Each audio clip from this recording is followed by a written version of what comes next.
Last night, Hurricane Milton made landfall, as we all know, on the west coast of Florida. It brought hurricane winds, heavy rains, including 10 to 20 inches of rain in the Tampa area overnight.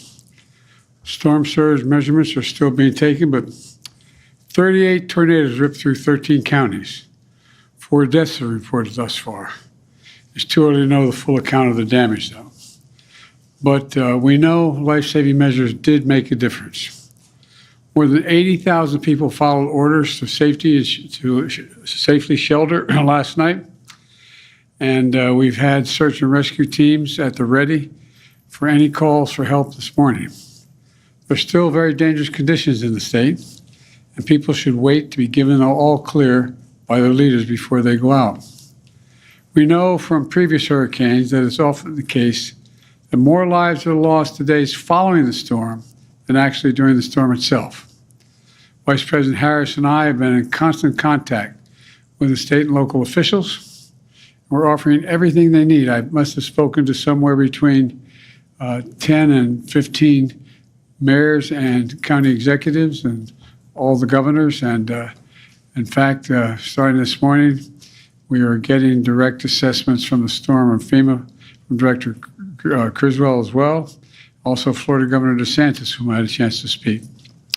And the Vice President and I have just convened a meeting this morning with the leaders of the Department of Homeland Security, Department of Defense, including NORTHCOM Commander, who has responsibility for providing defense support to civilian authorities.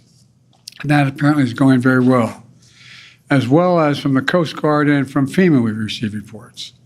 We focused on what the American military can do like no one else can, provide emergency support for communities in need, and we're required by the governor in the affected states. And I've spoken to all the governors, not today all of them, but I've spoken to all of them thus far, and how we can be ready to go in an instant when the call comes. At my direction, the Defense Secretary Austin has provided a range of capabilities both to Florida for Hurricane Milton, as well as the states impacted by Hurricane Helene. And the more capabilities are available, we assess the pressing needs, we can get whatever they need. To the servicemen and women who are on the ground responding to these disasters, thank you. Thank you for your professionalism, your dedication to every mission you're given, and you're repeating it again. This is a whole of government effort. It also includes the Department of Energy, Department of Transportation, Department of Health and Human Services, and the Department of Housing and Urban Development, which is providing mortgage relief for impacted homeowners. As directed, FEMA is going to open disaster recovery centers all across the impacted communities right away. So there's one stop the residents can go to learn about the support they might need, and they'll be advertised where those places are. 3 million people are without power, but more than 40 million power line workers have come from around the country, from Canada to Florida, to restore power across the state. In addition, the Federal Aviation has authorized Florida Power and Light to fly large drones before other manned aircraft can get up in the sky to quickly assess the damage on the ground so ground crews can restore power as quickly as possible. The Coast Guard and the Army Corps of Engineers are assessing how fast they can reopen the Port of Tampa to get fuel, food, water, and other basic goods flowing into the area again and quickly. Additionally, Vice President Harris and I said yesterday, and we'll say it again, to anyone who seeks to take advantage of our fellow Americans' desperation, whether you're a company engaging in price gouging or a citizen trying to scam your neighbors, we will go after you and we will hold you accountable. Now, not only that, our fellow Americans are putting their lives on the line to do this dangerous work and receive death penalties. Some received death penalties yesterday as a result of reckless, irresponsible, relentless disinformation and outright lies that continue to flow. Those who engage in such lies are undermining confidence in the rescue and recovery work that's opening and ongoing. As I speak, they're continuing. These lies are also harmful to those who most need help. Lives are on the line. People are in desperate situations. Have the decency to tell them the truth. So let me say this. To all the people impacted by Hurricane Helene and Hurricane Milton, despite the misinformation and lies. The truth is, we're providing the resources needed to rescue, recover, and rebuild. And rebuild. Let me close with this. I know recovery and rebuilding projects can take a long and difficult time. But as long after the press and the cameras move on, I promise you, you have to pick up the pieces still. I want you to know we'll do everything in our power to help you put pieces back together and get all that you need. But God bless you, and may God bless our troops and our first responders who are in some cases risking their lives to help.